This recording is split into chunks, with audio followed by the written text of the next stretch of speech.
Olá, sejam todos muito bem-vindos a Imigrar Podcast. E não importa se você é imigrante, refugiado ou não, este programa é feito para você. Pois nesse podcast falaremos sobre os direitos, os serviços oferecidos pelas políticas públicas, os desafios que os estrangeiros enfrentam no seu dia a dia e também da nossa contribuição na comunidade brasileira. Eu sou Rude Malino Joseph, eu sou haitiana de nascimento, mas gaúcha de coração. Eu sou estudante em Relações Internacionais na URGS. Eu moro aqui em Porto Alegre faz 5 anos. Porém, eu já vivi bastante coisa sendo imigrante. Mas hoje eu não venho falar sobre mim ou sobre minha experiência, mas sobre os meios que contribuíram e facilitaram a minha estabilidade aqui no Brasil. E você que já está assistindo aí, já vai deixando um like, um comentário e compartilhe também com seus amigos. Hoje, meus queridos, a gente está com dois convidados especiais que são venezuelanos e são também líderes da Associação dos Migrantes e Refugiados Unidos RS. Olá, sejam todos muito bem-vindos. É com muita alegria que a gente está recebendo vocês hoje no nosso podcast e juntos a gente vai falar sobre os direitos migratórios e os desafios da integração dos venezuelanos no Brasil. Vocês podem já se apresentar. Muito obrigado realmente por esse convite maravilhoso, dia de hoje. Bom, meu nome é Samir, eu sou venezuelano e sou quase assistente social e secretário da organização Migrantes e Refugiados Unidos RS. Um prazer, eu sou Gabriel Izarraga, eu sou da Venezuela também. Eu sou formado em Direito na Venezuela e eu sou presidente de Migrantes e Refugiados Unidos RS. Obrigada também por aceitarem o convite. Antes de começar com nosso tema, eu gostaria de fazer essa pergunta para saber como é que foi fundada essa associação, por quê? Ok, fue fundada, cada organización que compone Migrantes Unidos RS tiene una asociación en cada municipio. Por ejemplo, mi municipio Canoas, Samir de Porto Alegre y otras asociaciones de Esteio, Gravataí, Cachoeirinha.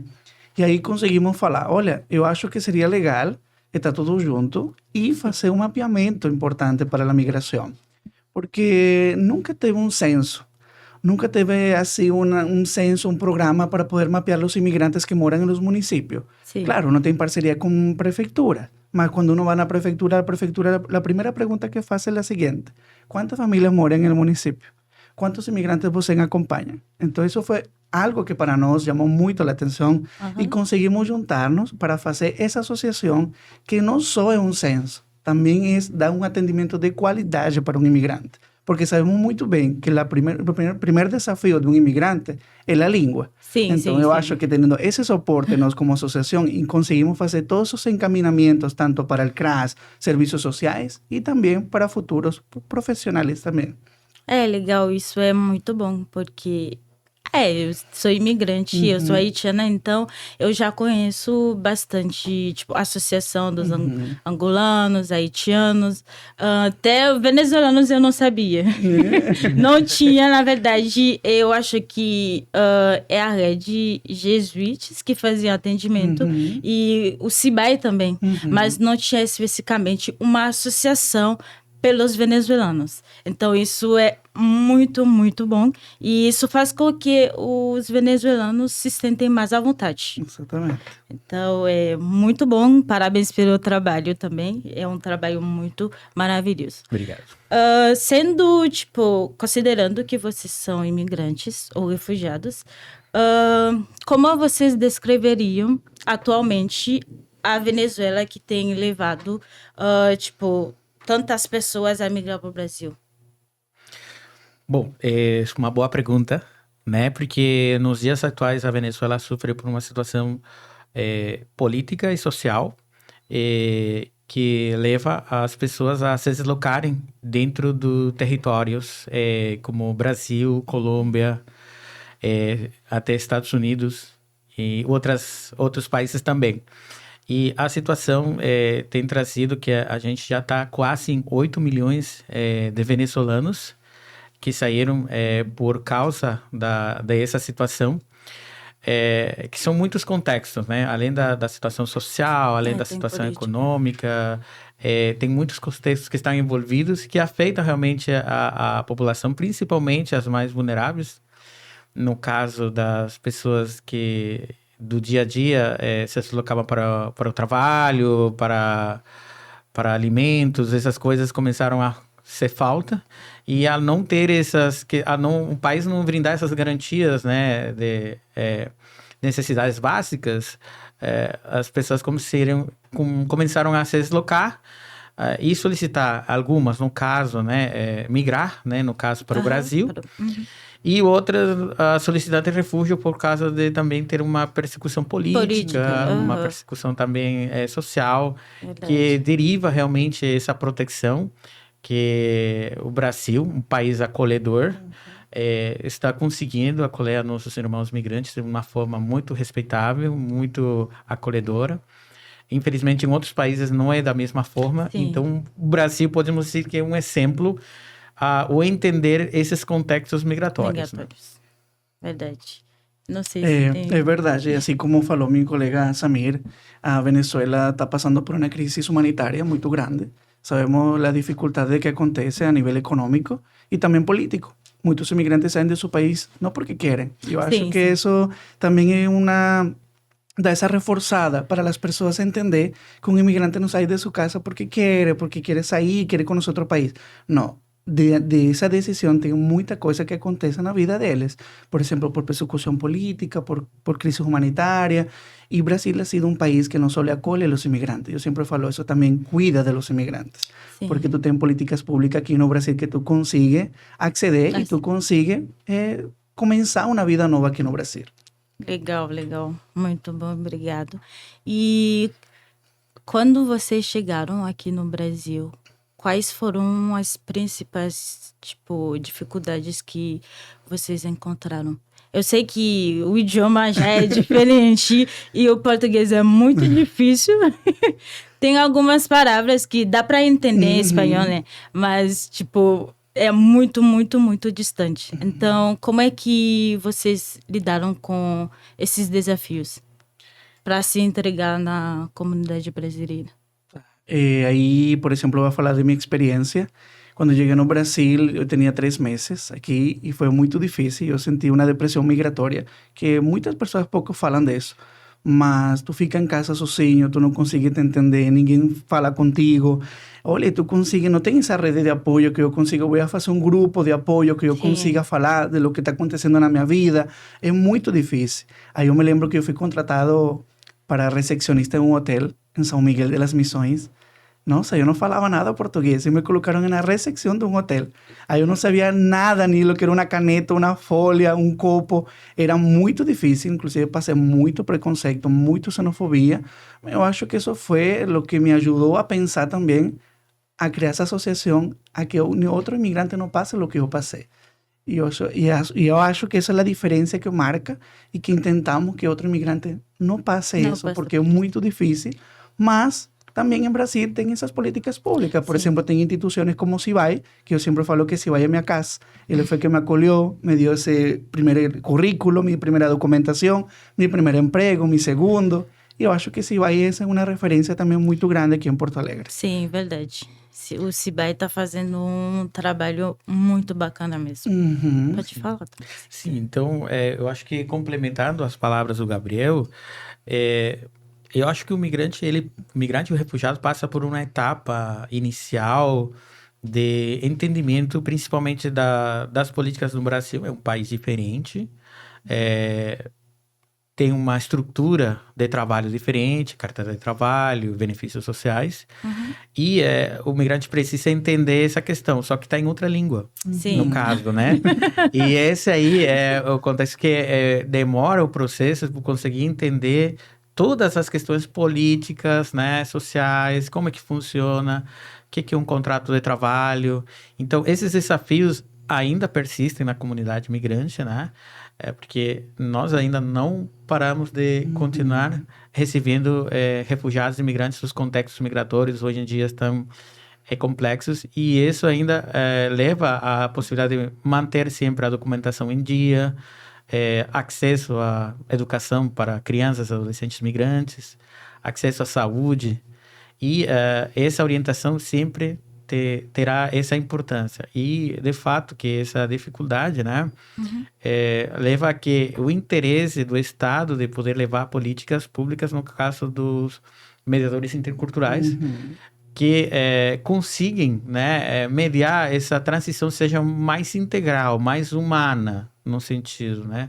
Às vezes a gente quer falar de que a gente tem que se virar, mas, né, nem para todos é a mesma situação, né? Sim, Cada migrante que chega aqui é uma história.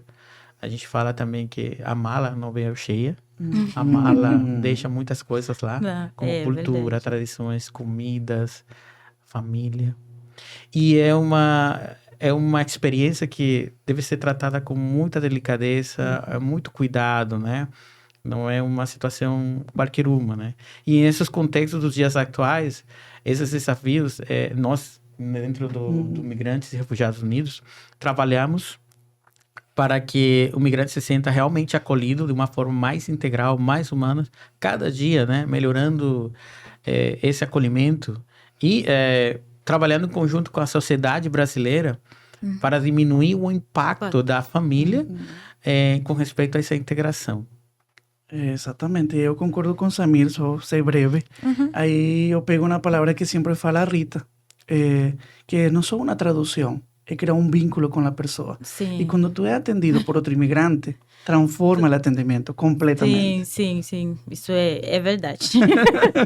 É verdade. A pessoa se sente praticamente em casa, Exatamente. sem precisar se esforçar pensando, tipo, em espanhol e tentar falar em português. Isso é muito bom. Quando vocês decidiram de abrir uma associação especificamente para os venezuelanos, quais foram as dificuldades que vocês enfrentaram, tipo, tentando fornecer apoio a migrantes, tanto no nível legal quanto no nível da integração social? Pode falar um pouquinho. Bom, ainda temos, né?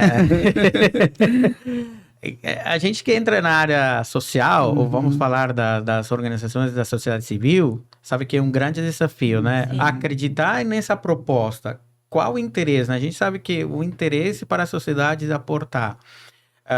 A importância do migrante aqui no Brasil, ela é necessária do entendimento da comunidade em geral, de que o migrante aporta também a imposto, é pagador de imposto. Não é só alguém que está utilizando os recursos, né, do Brasil, sino que a gente consegue pagar os impostos, conseguir acessar os benefícios, gera emprego também de forma terceira. Então, sempre vai ter o lado mais positivo que o lado, vamos dizer, desafiador, né, para não colocar outro contexto. Então, esses desafios, essas propostas que a gente precisa levar para políticos, né, pessoas envolvidas, acaba outros interesses também envolvidos, né? Por exemplo, um migrante não consegue votar, né?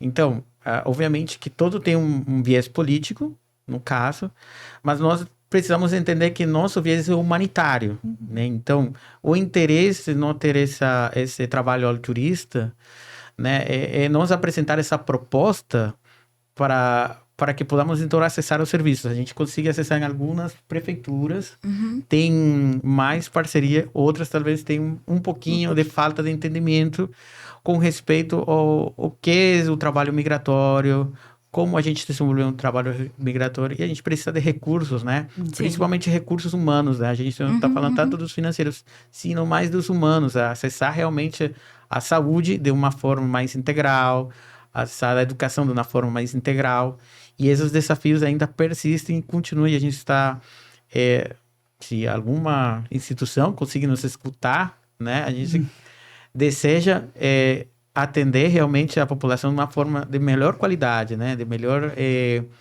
capacidade, inclusive, de poder chegar nos municípios. nós agora estamos na região metropolitana e nossa intenção é continuar em outras regiões, porque a gente sabe que temos migrantes, muitos Em toda migrantes. a parte, né? Toda do a parte Brasil. do Rio Grande do Sul.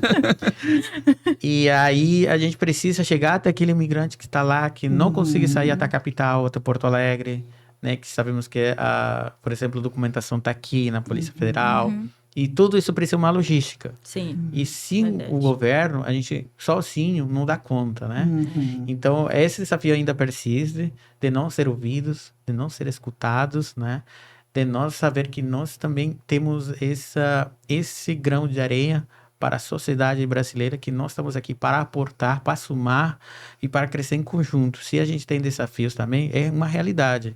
A gente temos migrantes aqui que vêm, principalmente mulheres, né, sozinhas, com seus filhos, e não tem como cuidar das crianças, você não tem uma oportunidade de vaga escolar, e aí, além disso, não tem uma oportunidade de emprego. Então, a gente precisa trabalhar em conjunto para que esse impacto para a família seja de uma maneira de melhor qualidade. E também agradecer um pouco, aproveitar o espaço, de agradecer Sim, também sim, às fica à prefeituras que ficaram à disposição conosco, inclusive Porto Alegre, e conseguimos fazer um primeiro festival intercultural, Canoas, Esteio, e também o Centro de Integração Paulo Paim, que ha sido um espaço bem legal para nós. Legal. E quais são os serviços que a associação oferece aos venezuelanos? Ok, o serviço que oferecemos principalmente é a regularização documental, que eu acho que essa é a principal. Sim. Exatamente. Um imigrante chega aqui por primeira vez, precisa uma documentação. Aí também conseguimos fazer encaminhamentos para redes de apoio como el CRAS, el CREAS, encaminamento para as escolas. A vezes as crianças não estão matriculadas na escola, não entendem como é o processo aqui. Inclusive na saúde também. Um esquema de vacina muito diferente aqui no Brasil. Na Venezuela é poucas vacinas, aqui no Brasil é um pouco mais. E tu precisa explicar também para os imigrantes qual é a importância dessas vacinas. Eu acho que esse programa também de mediadores interculturais faz a diferença muito grande aqui em Porto Alegre. Sendo pioneiro no Brasil, claro. Que faz não só a mediação, mas também o acompanhamento. E isso é o que nós fazemos também. Esse acompanhamento, conseguimos fazer palestras de orientação de direitos, como conseguir aceder às políticas públicas. Conseguimos também fazer palestras, por exemplo, de comemorar o Dia da Mãe, que é bem importante. Conseguimos fazer este ano, junto com o Centro de Integração de Paulo Paim, que nos apoiou, nos deu esse suporte. E aí conseguimos festejar também esse processo, não deixar a cultura um lado. Também conseguimos trazer a cultura aqui no Brasil. Legal, muito bom. Sim. A gente também tem futuros projetos com crianças, né? Adolescentes também, o Natal do Migrante.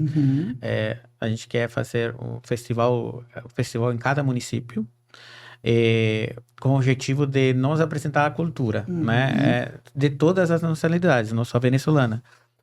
A gente tem parceria com o Centro dos Palestinos, também com pessoas da comunidade haitiana, pessoas da comunidade angolana. E essa diversidade, ela é essencial para não só saber que só existe arroz e feijão. Sim. Tem outras coisas bem saborosas, bem boas, que eu acredito que se a comunidade brasileira dá essa oportunidade de experimentar, né? Eles vão ficar muito curiosos, mas também vão experimentar algo diferente, né? Do dia a dia. E por isso é um chamado também à importância das pessoas poder participar desses festivais culturais, não só apoiando o empreendedorismo, né? Porque a importância desse festival é que os migrantes consigam empreender e vender seus produtos artesanais, além das comidas típicas, mas também a comunidade aportar para a população migrante, crescer em conjunto, né? A gente cresce junto com vocês aqui. Essa construção a gente quer fazer muito, principalmente porque as crianças, né, das nossas comunidades, é uma herança que elas mantêm para levar a cultura. A cultura não pode ser esquecida. É uma cultura que deve continuar, né? E nós estamos aqui para apresentar essa cultura para todo o povo brasileiro. E também eu acho que é uma boa forma de integração também, fazendo essas atividades. Então, meus queridos brasileiros, venham conhecer outras culturas também, não somente dos venezuelanos, mas tem dos africanos, dos haitianos. Eu acho que Essa população precisa disso também. Porque, sim, como que eu sempre falo, para se entregar, já que estamos vivendo num país diferente, de idioma diferente, a gente tem que se entregar na sociedade. E para a gente se entregar na sociedade, essa sociedade tem que abrir a porta para a gente entrar e para a gente conversar, se sentir mais à vontade. E assim a gente não vai se sentir, seja excluído. Mas não totalmente em casa, porque a gente sempre vai sentir falta de alguma coisa.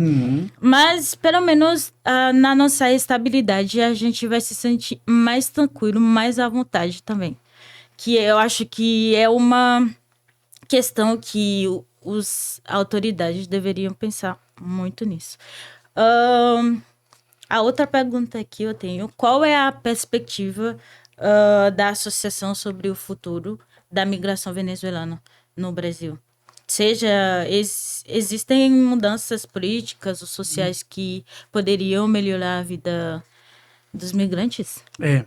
Por isso que pensamos em fazer um censo primeiro. Eu acho que esse censo é muito importante para nós, como a comunidade venezuelana, cubana, colombiana, haitiana, senegalesa, africana, porque aí podemos identificar quais são as vulnerabilidades que eles estão apresentando. E por isso que é bem importante, e por isso que quero convidar, e sempre falo o mesmo, que o censo é bem importante para nós e para vocês, porque juntos podemos construir essas políticas públicas que ainda faltam por construir.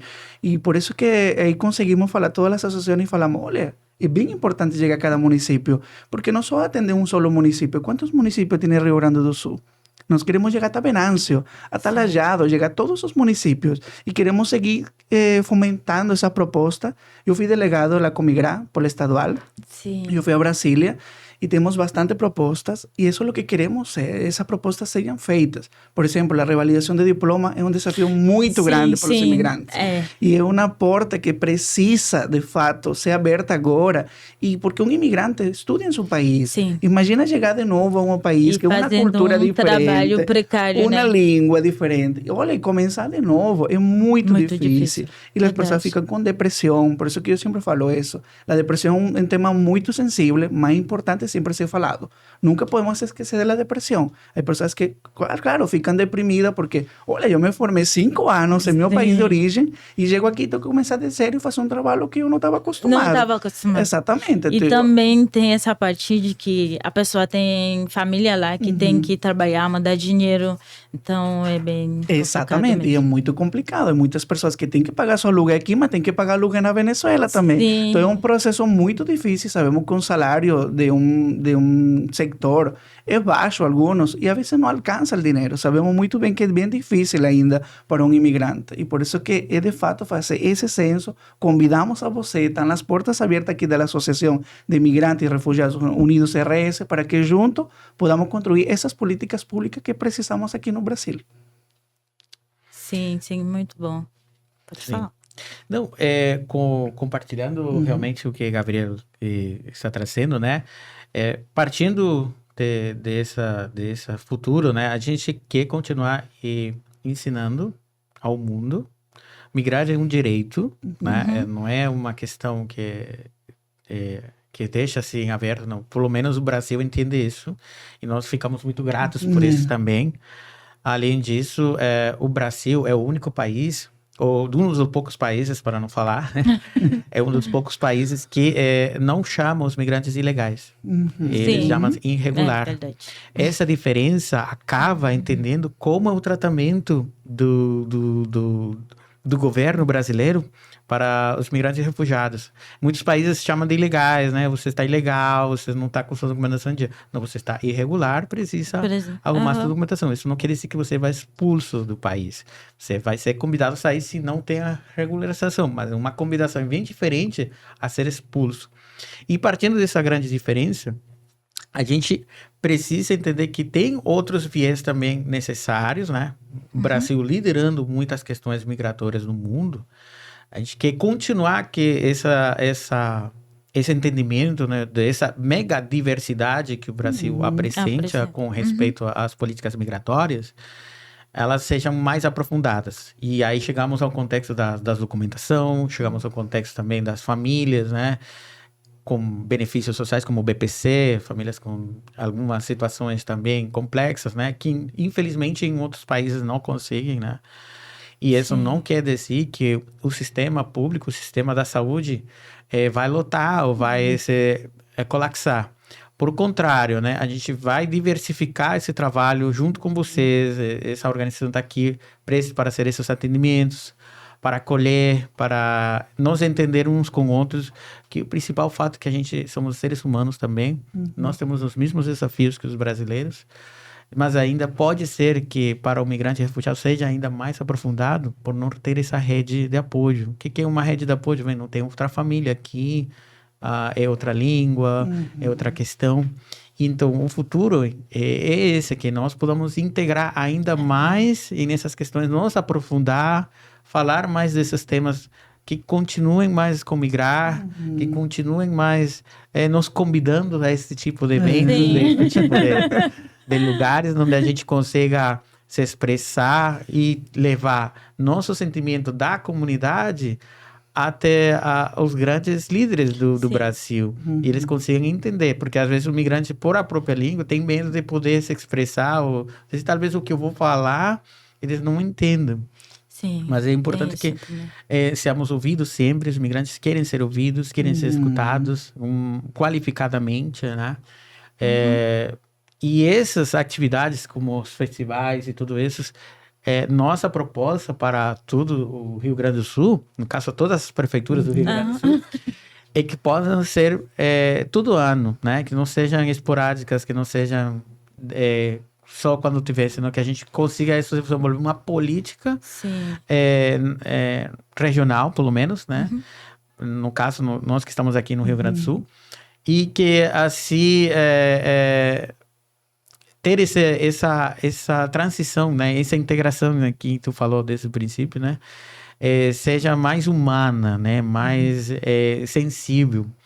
E conseguir chegar às pessoas dessa forma, acredito que nosso trabalho está sendo altruísta e muito bem feito nessa parte, nesse sentido. Exatamente. E também convidamos a las instituciones que a veces, por exemplo, acontece, quero ir a um banco, entregou mi RNM, eles não sabem que é um RNM. Que é um RNM? Entende? Eu acho que isso fica muito difícil para nós, porque a vezes não conseguimos nem entender o RNM, nós, nem eles também não. Então, eu acho que seria importante também fomentar y que las instituciones también consigan entender qué es la migración, ¿entiendes?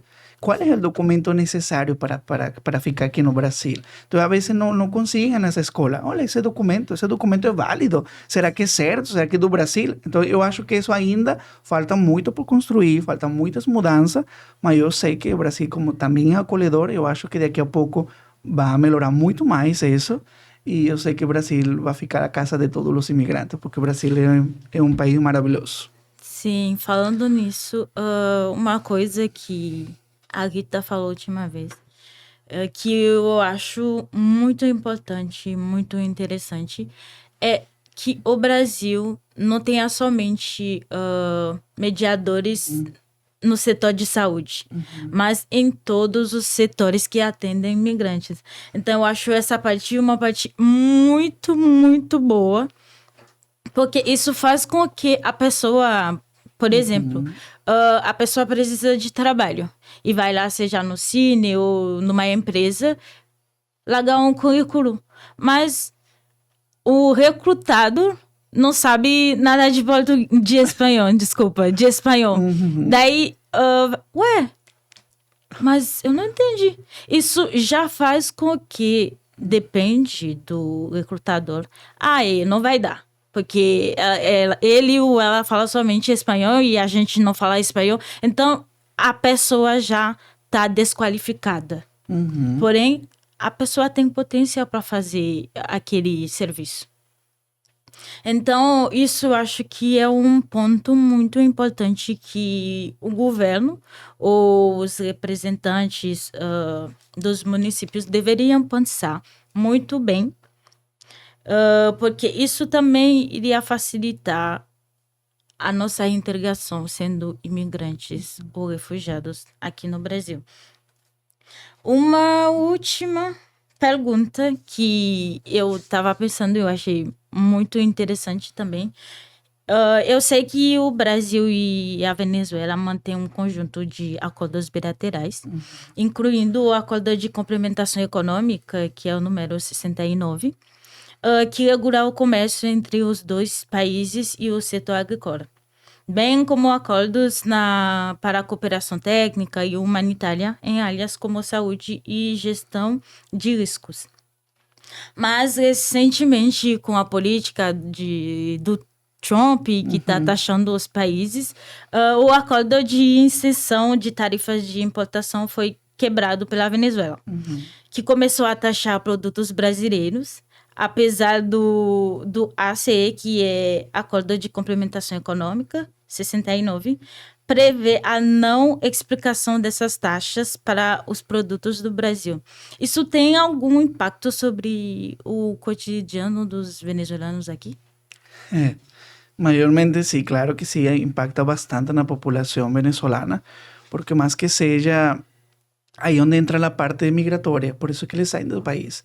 Sim, Porque ese crecimiento de impuestos, de tarifas, todo ese proceso que faz el gobierno de Trump agora, cada día va empeorando mucho más. Y por eso es que la migración cada día está creciendo mucho más aquí no Brasil, inclusive siendo da Venezuela.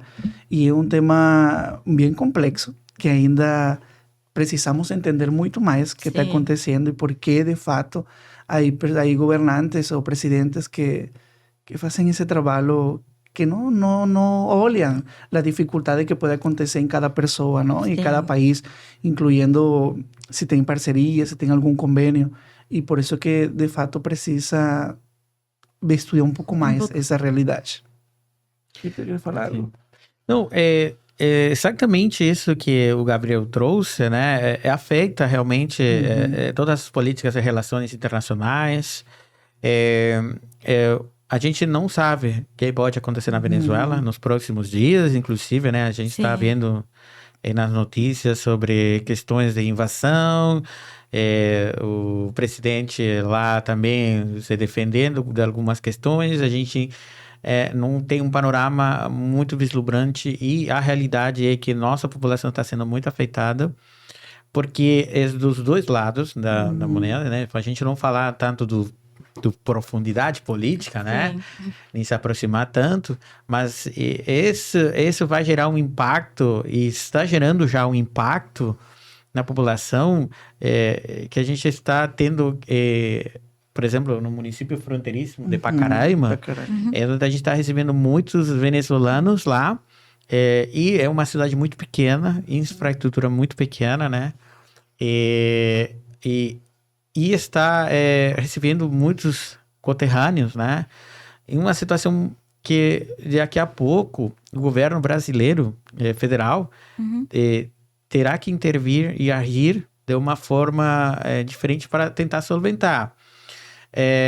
Ou solventar mesmo, porque porque quando tem conflitos internacionais dentro de um país, vai ser afetado todos os países que estão na volta. Sim, com certeza. E caso o Venezuela escala uma situação de guerra, o Brasil vai estar afetado, obviamente, né? E aí essa população vai migrar, talvez um aparato...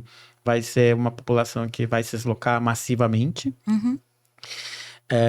Então, essas situações, acho que o Ministério Itamaraty, que é o Ministério de Relações Internacionais do Brasil, deve ter uma política já para atuar daqui a pouco, se caso acontecesse essa situação.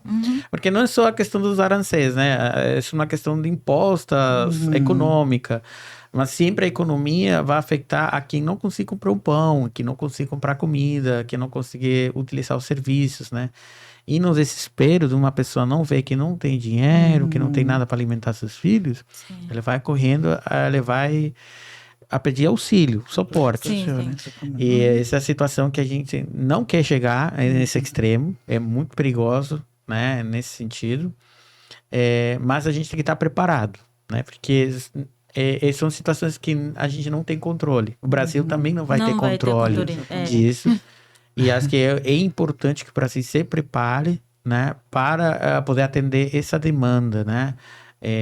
econômica, social e tudo que envolve, né, a essa situação.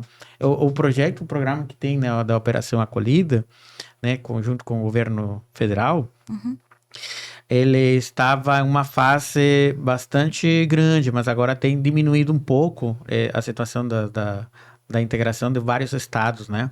Por causa dos contextos que a gente está agora em uma situação política interna do Brasil. Então, se acaba que o viés dessas políticas acaba aqui diminuindo e sendo invisibilizadas também, né?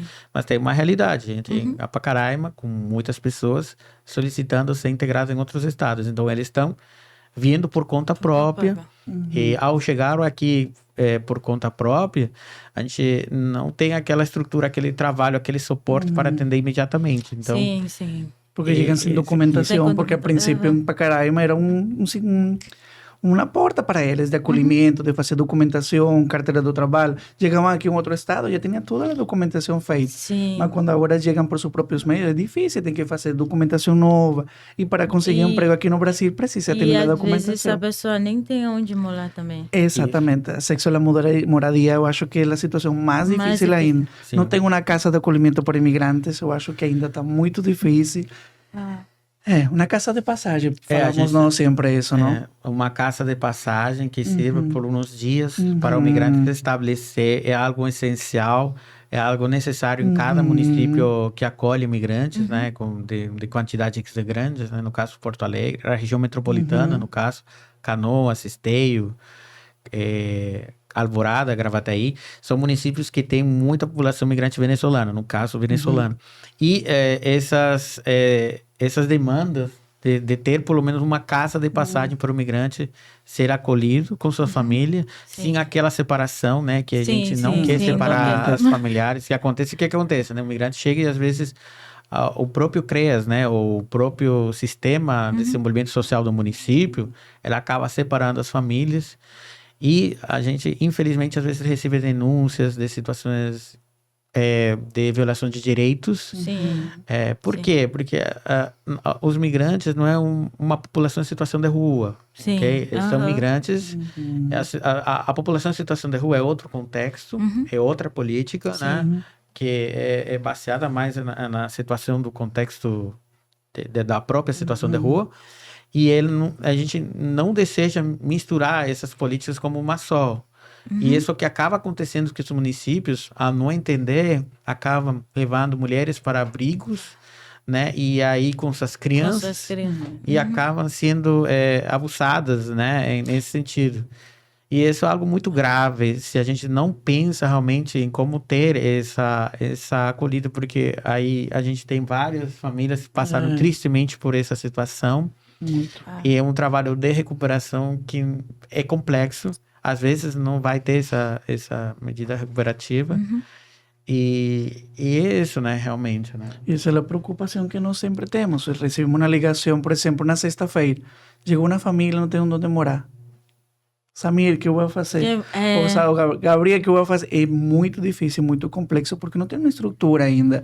Eu acho que pensar nessa casa de passagem faria uma diferença muito grande para essas famílias que estão chegando aqui no Brasil, não conhecem as políticas públicas em Brasil, e colocar um abrigo noturno que tem que chegar 7 horas da noite, sair 6 horas da manhã, é muito complexo. Com suas malas na rua todo o dia, não dá para pensar.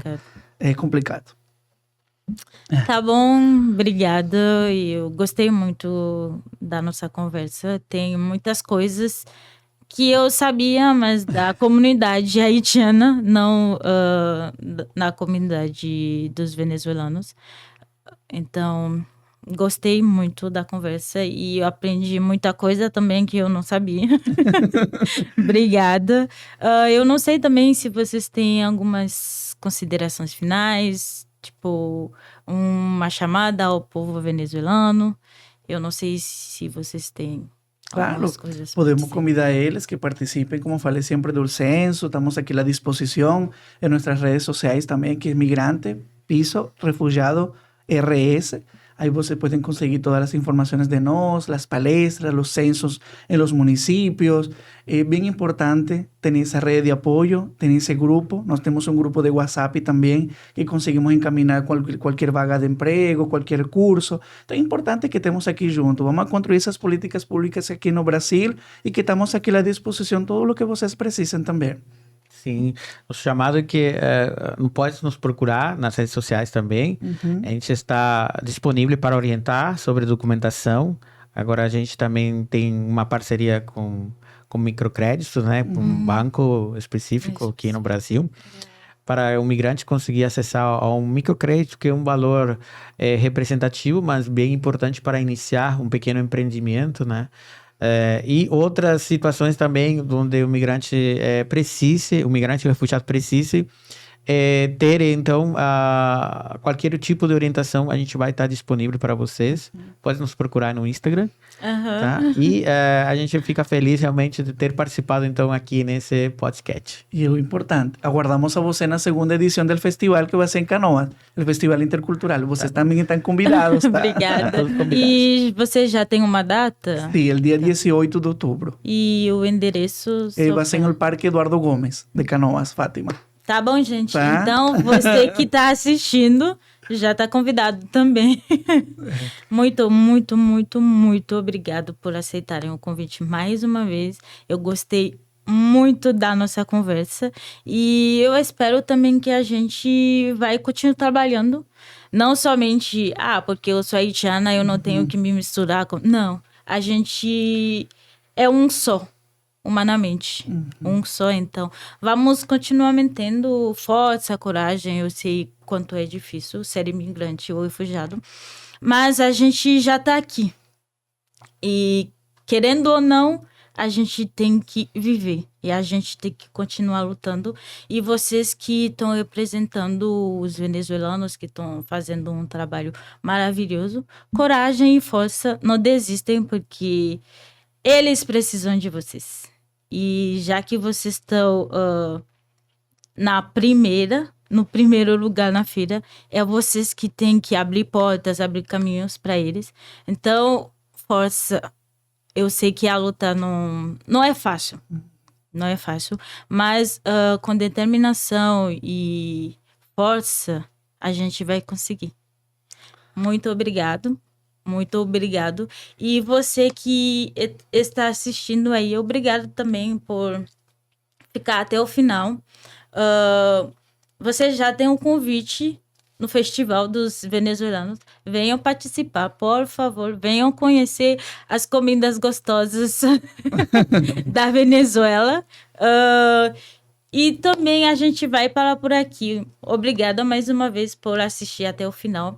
E você que ficou aqui, não esquece, você que está aqui ainda, não esquece de deixar um like, um comentário e compartilhar com seus amigos. Faz com que esse podcast chegue até mais pessoas que estão precisando. Obrigada, pessoal. Até o próximo. Tchau.